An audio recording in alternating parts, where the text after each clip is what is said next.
Hey, my friends, it's Friday afternoon, 3 p.m. Eastern. You know what that means. It's time for another edition of Building Wins Live. Today, I'm excited to have a friend of mine and a compadre, Jeff Flittering. Jeff is Director of Business Development, I believe is his correct title, Chief Guru and Big Shot at ASM Controls. And we're going to talk roll forming controls and folder controls and roll forming metal roofing industry and anything else that pops in our crazy little head. So don't go away. We'll be right back with Jeff.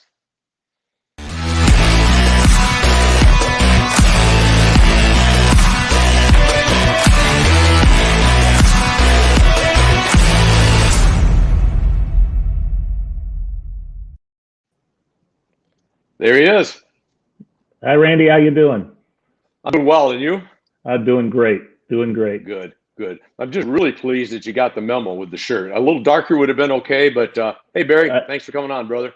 You know, but that's okay. That's okay. Well, good. I appreciate that. Yeah, no problem. So you are you working from the war room at home today, or are you in the office? No, I'm working from the war room at home today. So, Nice. you know, the pandemic has changed the way we've done business a little bit within our company, and I'm sure within many companies out there. So, most of our sales staff has requested to work from home. They're doing quite well. In fact, I think I get more hours out of them at home than I do when they're in the office. It takes longer for lunch breaks, things like that, and it keeps them focused, which I'm more than happy for. Sure. Well, you eliminate the travel time and all those kind of things, right? You can get up and literally hit the door running at home versus travel time, right? So absolutely. And the fact of the matter is you can start work a little earlier. You jump down there. You might take a break. You might do some other things. I've noticed some of my workers are doing things 7:30, 8 o'clock at night, which at the office they wouldn't be doing. They would be out there. But as long as we can have a work-life relationship, there's nothing wrong with that at all. Not at all. Not at all. So, Jeff, I always like to start with the ever famous question. Now, who is Jeff Flittering? Just give us a little background, who you are, where you come from, and then we'll talk about the company and whatever else we decide to chat about. But give a little background of who you are. Sure. Well, when I find out who I am, I'll let you know. But perfect. Everybody's been wondering. That's right. Well, up until now, I'm an electrical engineer by degree. I worked for 5 or 6 years at McDonnell Douglas, which is now Boeing, out of St. Louis. So I did the engineering stuff and realized that really wasn't where my heart was. I just didn't enjoy my days in that particular environment. Loved the things that we worked on, but not so much the job itself. Decided I wanted to go into sales, and I hit it off with a VP at Texas Instruments, and I was in their control products division for 6 or 7 years after that, and really learned to love the business as that was. Traveling became a little bit of an issue. My wife was her career was going forward also, so I started my own rep firm, and for the next so many years, I was a manufacturer's rep, and there you really learn how to dig, and you learn how to build relationships, and and you learn how to make money. I mean, I hate to say that you're making money for the customers, the manufacturers you're repping, and helping your customers. And then I came on to AMS Controls as their director of sales and marketing. Really a position they hadn't really had as a direct position over the years.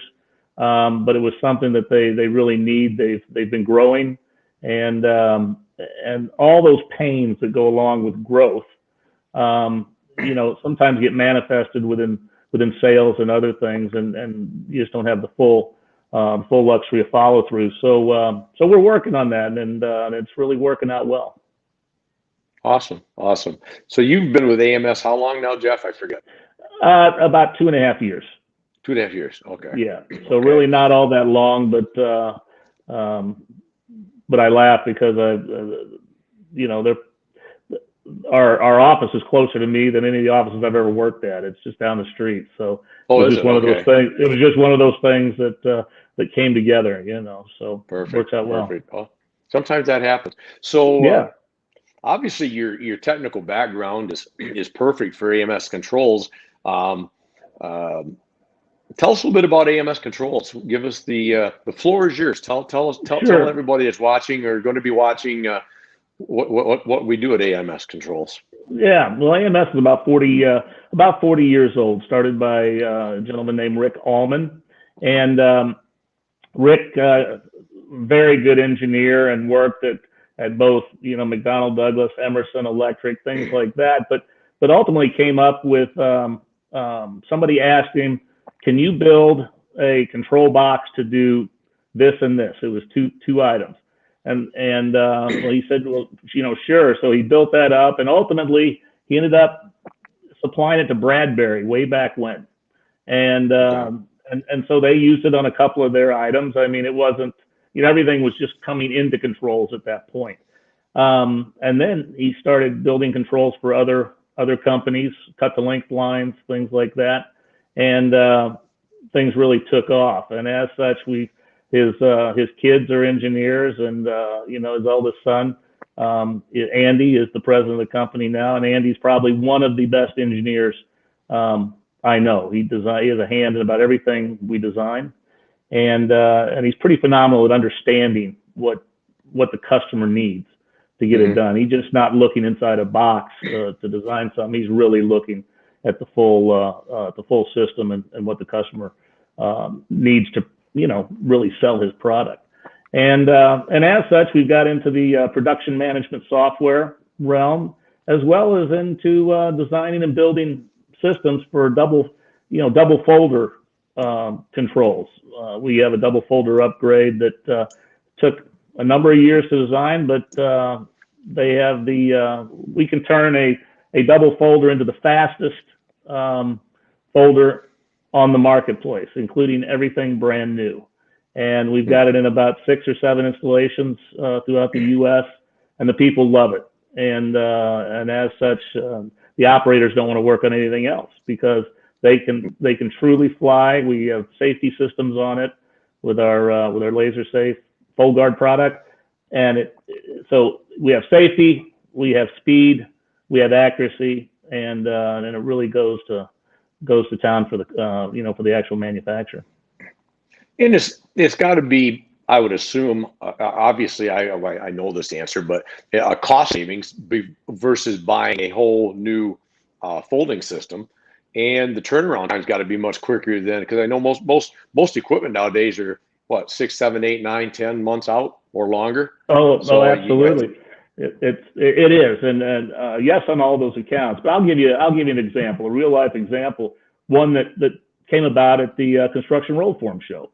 We found a company that had some used equipment out there. One specifically that our upgrade system goes on, and we knew we had one of our larger customers that had a need for it. Called that customer, and they've already purchased that double folder out there. They purchased it for around 100. I think it's about 100,000. Okay, but let's use that term.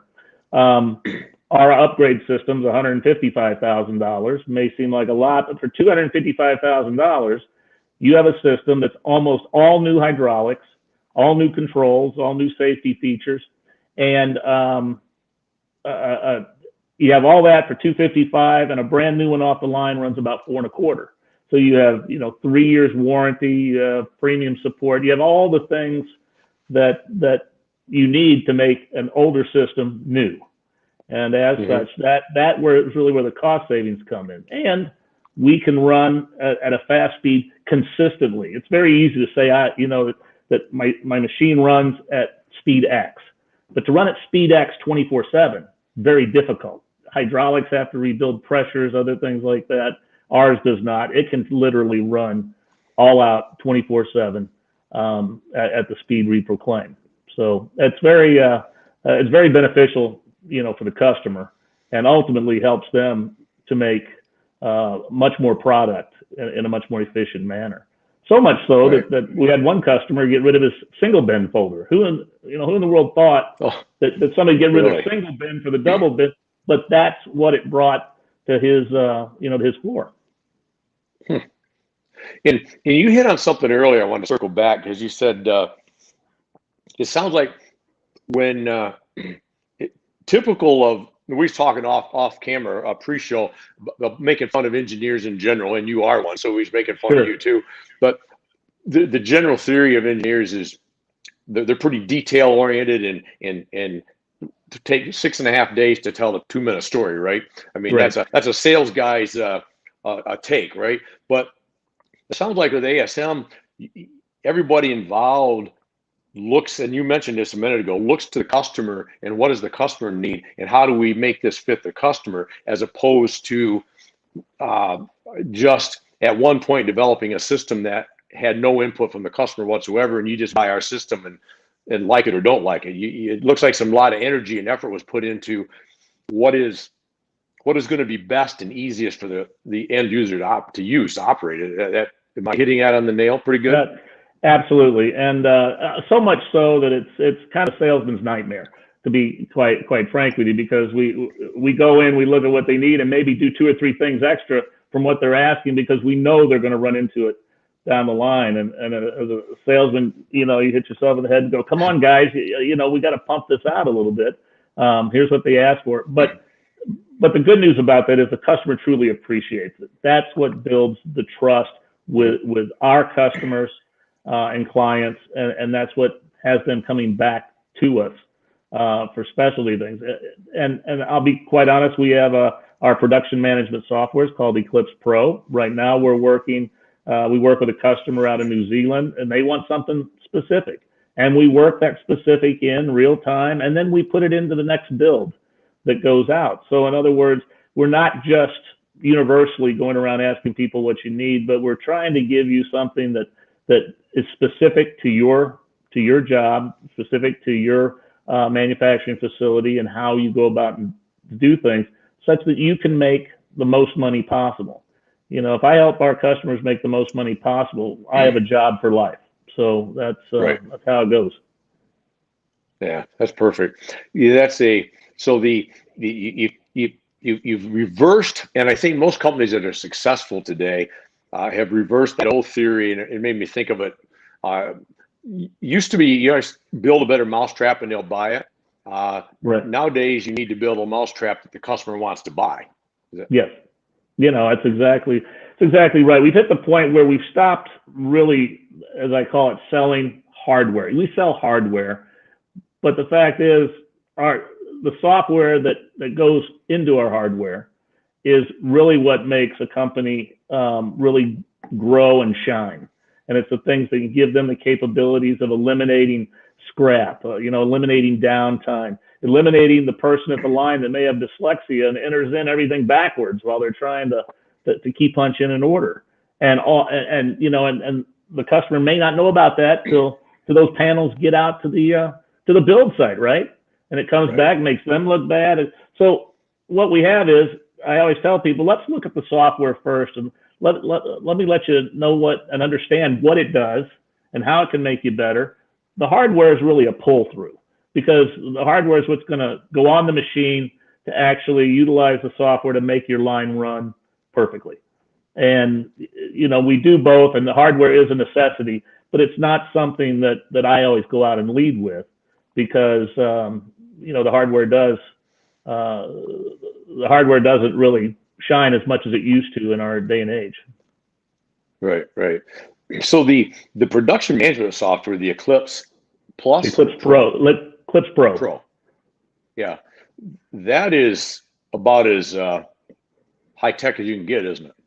It really is. They spent a lot of years. I mean, it was started out as what we call Eclipse, and the Eclipse Pro is basically put it into a web-based system, so you can operate your machines anywhere, really anywhere in the world, and it gives you eyes on everything. I'll give you an example. In South America, when you got a company that has 128 different facilities, each of them have 3, maybe 4 roll forming and folding operations, and you've got a centralized concept there. If they don't know what's really happening out at those facilities, they have to trust somebody, a general manager at each one, to tell them what's going on, and they may not know the exact answer. Right. Juan may be taking a Saturday morning, producing a bunch of product to go do a job on his own.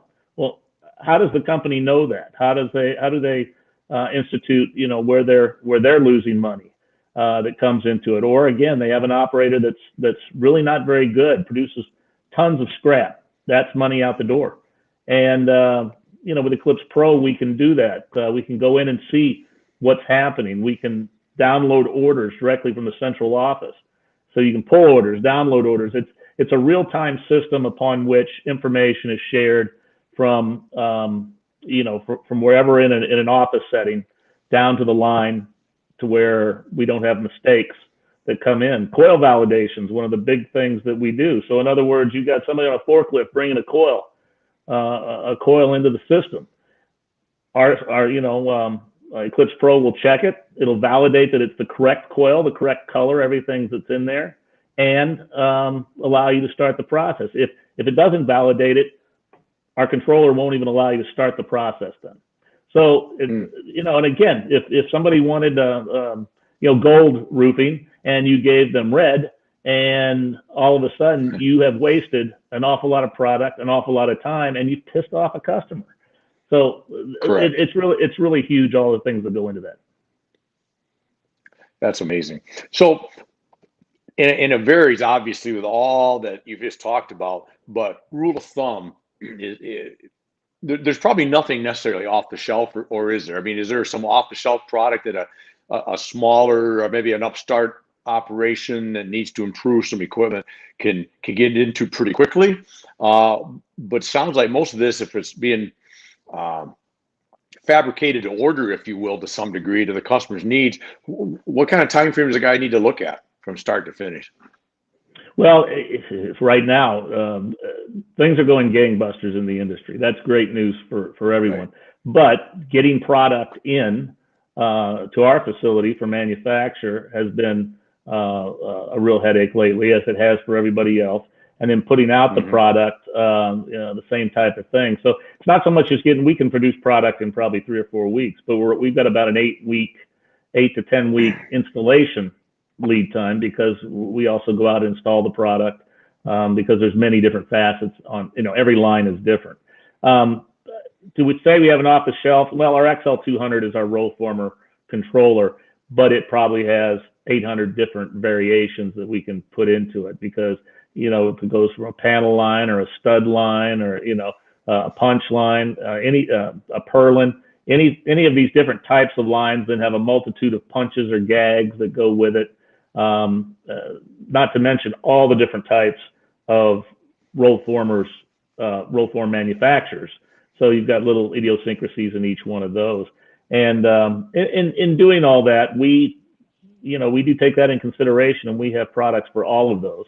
But I always laugh that it just matters how many more letters and numbers go on behind the XL200 name.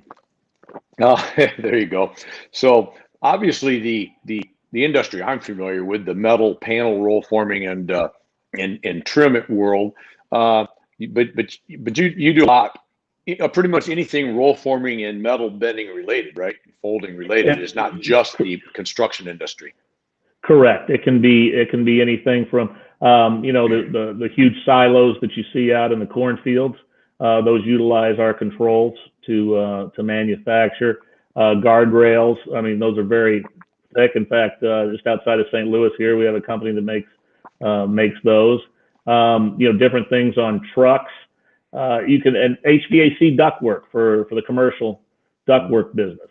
That's a huge industry for us, because it's a multi-stage roll forming operation that puts many different things in, including insulation and other stuff. And we have the controls that can run that through, and really help out, really help the customer. Yeah. So I didn't think about that. So you manufacture or supply product to people like, I'll throw out a couple names, but it might not be them, but like Brock and Balin and some of the grain bin people that the ag guys will know. Right, exactly. They can grab onto those and do it. Now, obviously, that's not a huge market, because there's just not that many manufacturers Correct. Out there doing the things. But in the same token, that's exactly the type of things we do. Yeah. Yeah, I'm pretty familiar with the grain bin world. That just caught my attention because Sure, sure, my wife says I don't hear very well. It's just that I don't listen. I don't know if she's correct. around, but I don't listen more than I don't hear. But I used the Dixie chick. It's funny is that I used to build grain bins, erect grain bins back in my younger years, Wow. and that was back in the day when nobody did safety stuff. You know, you didn't Right. wear goggles, you didn't wear earplugs. So the worst job on a grain bin site, going off subject here, but worst job on a grain bin site was what we called the nutter. That's the guy that would have his apron with all the nuts. You know, Right. usually there was a square nut, and you'd be inside. So a guy outside with a gun, right, would shoot the bolt through the hole. You know, you'd line him up with a Yep. punch. You know, get him, then you shoot him through, and then you'd hold the nut on the inside. And you guys, it was a test see how fast you could go. But boy, would that vibrate through that inside of that metal grain bin Oh yeah. to where your ears would be ringing 3 days later. You know, Yeah. it. Absolutely. Safety. That's one of those things you don't think about when you're young. You're invincible, and so it doesn't really Yeah. affect you. So you think until you turn 55, and all of a sudden, people's lips are moving, and you're not hearing them quite as well as you once did. But when we come up with safety on our folders, we're the North American distributor and installer for FoldGuard, which is a laser-based system made by LaserSafe out of Australia that actually goes on open-ended folders, within the industry. And it can not only does it provide safety, but it can actually speed the operation up, because right now a folder will come down and stop about a half an inch, above the metal, just to make sure everything's clear and you hit the second operation. It's actually got an array of lasers that take into account a lot of things, and it'll omit that stop there because it can sense if somebody's finger or something else comes in there. It even takes into account waves in the metal on a hot day when somebody pulls a piece of metal out. It's not Really? perfectly straight, and it goes in there, but it can actually take into account those waves, both the waves of the metal and the heat waves coming off of it, and still ensure not only the safety but keep your speed up. And that's we talked about the double folder upgrade. That's included in there. So everything we do includes a safety system, a FoldGuard system. Yeah, and that's obviously important, not only just from a liability standpoint, but who doesn't want their people safe, right? I mean, well, that's exactly right. Like worst case scenario. Yeah, and although OSHA doesn't come out and really endorse any one product, the great part about OSHA is they have told our customers that have had issues. In other words, we had one customer that smashed, one of the employees got their finger smashed really bad, and OSHA will fine you for that, and it's about $100,000. Mm-hmm. And but they say if you put this system on, we'll reduce your liability on that injury, because we know you've taken steps to not allow that to happen again. So in essence, we always tell our customers, be safe, but if something happens, call us, because it's going to help you with OSHA, and that's always key. Oh yeah. Oh yeah, that is key. That's good information. Not that that's the way you want to get a reduction, but it's you don't want to get a reduction like it. Yeah, but it's amazing to me all the safety features we try to have, and how some things still happen, and it comes from just complacency. Workers doing a repetitive job can chat. They get to talking, and before you know it, they forget to look to see if somebody's finger, including their own, is in a place where it can get smashed. Yeah, right. Well, and that's the beautiful thing about the system that you just talked about, is it simply just will not allow it to operate if something's in the way, which takes away that complacency factor by the employee, right? Well, absolutely. That being said, there's light curtains and other things that everybody tries to utilize and operate, but it's amazing how those things can become disconnected, or maybe set into a position that's not good.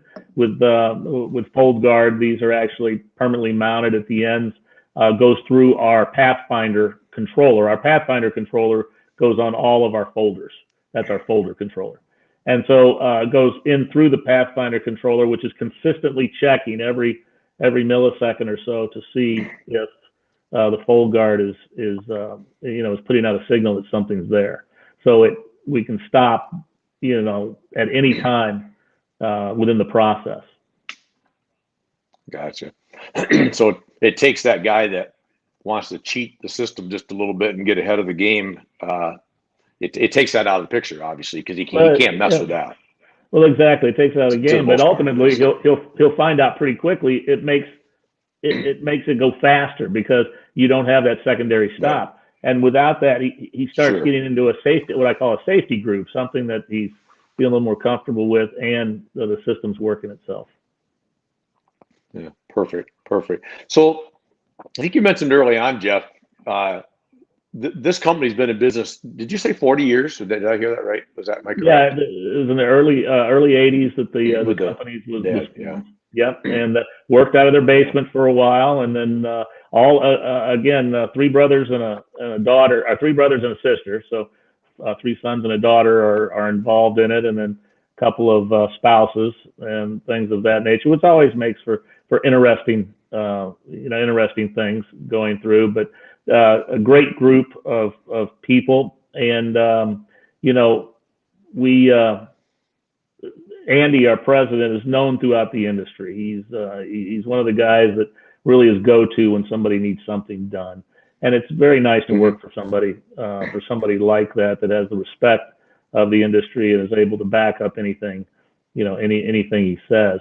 I will state that our product, both software and hardware, is probably as battle tested as any of them, because engineers don't like to be wrong, so they tend to put a lot more effort into making sure it's right. Again, to the dismay of a salesman, I would rather like my product out a little faster, but I do understand what we have to do to really ensure not only safety, but from the software side, ensuring that we're giving the correct figures back to central office. Right. Exactly. Well, and as more and more, you've got obviously the big players in the industry, but as you get more of the small to medium-sized players in the construction road forming industry, with those guys are starting to add that second or third location, right? And it sounds like it's pretty simple to segregate or to integrate plant 2, plant 3, plant 4 into the main system, so that back at corporate, if you will, they see the same thing, like you said, is going on out in plant number 3, and I know that the larger national companies have understood the value of that for years. But as these guys add that second plant or that third location, that's pretty important to them to just from a dollars and cents standpoint, from managing inventory, just to know what's going on out in that site. Because I think one of the biggest, I know that a lot of these guys that I know, one of the biggest things they concern them when they go to putting another location in, if they're only a one location operation, is it's not the money, because that's usually available some shape or form. Right. It's who's going to manage this thing when I'm not there, right? And that's a concern. And it sounds like you go a long ways in assisting these owners in feeling more comfortable with that. Well, we really do. And ironically, your large customers are the ones we probably have the most headaches trying to convince them that this is a great idea. A lot of them have brought on board. It's the 10 to 20 line customer that has maybe 2, 3, 4 locations that have really bought into it, and as such have really shown the industry how it can work from more of a centralized product area. But in that same vein, just the capability of having eyes on all of your facilities and where things are happening, what's going wrong in certain areas, that's huge for an owner that can feel comfortable that he's getting the maximum output from not only his staff, but from each facility. And I think that's where we come in. And we don't want to be Big Brother looking over the shoulder. We simply want to make it easier for everybody to do their job. Right, exactly. So my friend and producer that you met, Wes, always likes to have you're familiar with frequently asked questions, FAQs, right? Sure. He taught me a word once that I'm sure he'll pop up there it is. Should ask questions. What have I missed today, Jeff, that I should have asked? What is typically missed, maybe second question, when somebody listening goes, you know what, I think I might want to get a hold of these guys. I think I could use something like this, I think. I know it's kind of a two-pronged question, but what's the seldom asked question or should ask question that a customer might want to be thinking about if they're thinking about going down this lines? And then maybe follow up at the end with, the last bit or two of wisdom that you'd like to toss out. Sure. Well, one of the questions, and I'll make this for maybe the smaller customer that's I don't want to say starting out, but has maybe 2, 3, 4 lines that are producing product and they're wanting to grow. QuickBooks makes a great front end thing, but it doesn't tie in very well with controllers and other things. So we always say, get an ERP system that can allow you to grow in the future. And we tie in with almost every ERP system that's out there in the metal roll forming world. So it comes off quite well. And by doing so, you have a couple systems that talk to each other. So you're not having to go out of one into another, et cetera. You can download from the ERP to our Eclipse Pro down to the controller. One of the things that we always say is we have premium support, which is it's a subscription product, but it's just like it sounds. We have about 12 hours of support a day. You get priority in the channel when you need help. You get the Eclipse Pro subscription. You get a multitude of items that really keeps you from having line down situations. And I always tell people, ask about those subscriptions. Our industry is one of the few that still hasn't grasped on that subscriptions can be an okay thing. About every other industry utilizes subscription services of some kind or another throughout their system. But in the roll forming world, it's almost like a bad word, and it's kind of funny how that goes. Yeah. It's starting to come through, but I always say, ask about it and ask what it can do for you and how we do it. We still have some customers that still say, I want to own the software. Not a problem. That's a huge upfront cost, but if that's the way you want to do it, we will most definitely do it. But in the same token, we do have our Eclipse Pro and our premium support products can be on a subscription service, based on quarterly or annual payments, and it's a per line system. So when you say there's subscription, and when you just said they want to own it up front. So the subscription service, they've got constant backup anytime they need it. If they quote own it, what are they giving up if they own it? What are they getting from owning it? I guess it's a positive or negative. Why would they want to do that? If they own it, they can write it all off in a singular year. If that's the way they so do it, they can, and really that comes from a CapEx standpoint. If it's a capital expenditure, they get in a certain mode. I don't consider software to be a capital expenditure, but that's me. I'm not the customer. Right. Your hardware you can write off, in my opinion, as a capital expenditure, but the software is something that's always growing, and new things are happening that you'll want to add or subtract from. Because we have multiple apps that can go along with Eclipse Pro, like a warehouse app and other types of things that can help you manage your inventory, help you order when you want, things of that nature. And, sometimes if you own it, you're not going to be as in tune with what new products are out there. And as you well know, there's literally thousands of manufacturers in this marketplace throughout North America and Canada, and we just don't have enough feet on the ground to touch everybody daily. So I always state with them, the subscription service gives you the capability to have everything, not pay everything up front, and still know all the new items that are coming on board. Gotcha. Makes sense. Sorry, I have a printer that just decided to print in my office. Um, Yeah. anyways, so good information. How to, obviously people can reach out to amscontrol.com, start the process, the discussion, and we'll put the time and effort to help them talk to the right people to walk through whatever needs they need to cover. I guess that's really the bottom line, right? Absolutely. If you go on our website, we have we have a singular click that'll take you to our info page where you just fill out your contact information and what you're looking for. It goes to our sales team, and somebody will get back to you probably within 24 hours. Otherwise, you can send an email to sales@amscontrols.com, and that comes to our entire sales team, and we can turn that around fairly quickly. A lot of times people don't know exactly what they need unless they already have our products and they're wanting you to upgrade, change, do something, or add. But in the same token, I always say, tell us what you're trying to do, and it's a pretty simple step, to put you on the road to controls. Yeah. Well, that seems like the final key factor there is the customer knows what's going on. He knows what he likes and doesn't like right now. Yeah.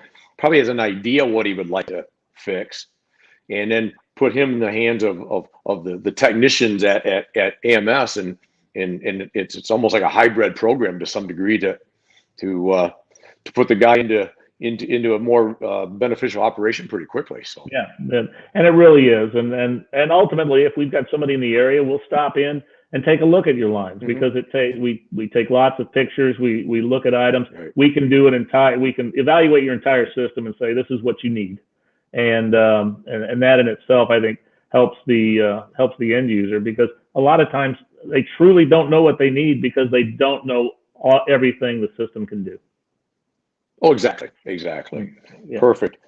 Well, Jeff, thank you for the time. Any last parting words, anything we didn't touch on you'd like to finish up? But I do appreciate the time today. It was a great conversation. I think it's very beneficial for people that don't maybe understand all that's available out there from AMS Controls, and hopefully it'll pique a little interest. Yeah, let's hope so. I appreciate you inviting me on the show. And really, outside of what we talked about, I just hope the economy and business stays pumping like it has for another, for another 2 or 3 years. Forever would be great. Yeah. Yeah. Or until us old guys don't want to do it anymore, which is, and you and I have talked before, and that's probably forever, because that's we're right. having too much fun, right? Well, that's right. Exactly. Well, it's good to see you again and talk to you again. We had a chance to spend not as much time as we'd have liked, I think, at Cincinnati, 2-3 weeks ago at the Construction Roll Former show, but we both, as typical at shows like that, you get pretty busy pretty easy. But it's good to chat again, and thank you for coming on today, Jeff. I appreciate it. Well, fantastic, Randy. Thank you for having me. You bet, my friend. All right, folks. Jeff, AMS Controls. These guys, I've got to know these folks pretty well, and they are truly the real deal. If you're thinking about any kind of controls for your construction roll former operation or anything out of the construction world, these guys really are the real deal. So anyways, thanks to Jeff for being on. My friend and director and producer, Wes Wyatt, an outstanding job again today. WesWyatt.com. If you need any kind of social media work or directing or anything that's high tech, man, he's the high tech redneck, buddy. So anyways, next week we have a buddy of mine and a buddy of, I think, my friend and director, Wes. I think Wes knows Tony Thorpe. Tony Thorpe is my favorite Nova Scotian. Would it be a Nova Scotian, Nova Scotiaite, whatever that is? Before Tony gets a big head, he's the only person from Nova Scotia I know, and there's only 12 people, I think, up there anyways, but just kidding. Tony is a sales pro in his own right. A guy from my own heart. He's a relationship builder and a sales jockey, as am I, and been in several different fields in his past. And we're just going to, just a couple buds, we're going to sit and talk sales for 30, 40 minutes. And that's going to be enjoyable for both of us and hopefully for y'all too. So until then, come check us out. And remember, we only go around once, so live it, love it, and own it, and make today your best day ever. Till tomorrow. Cheers, all.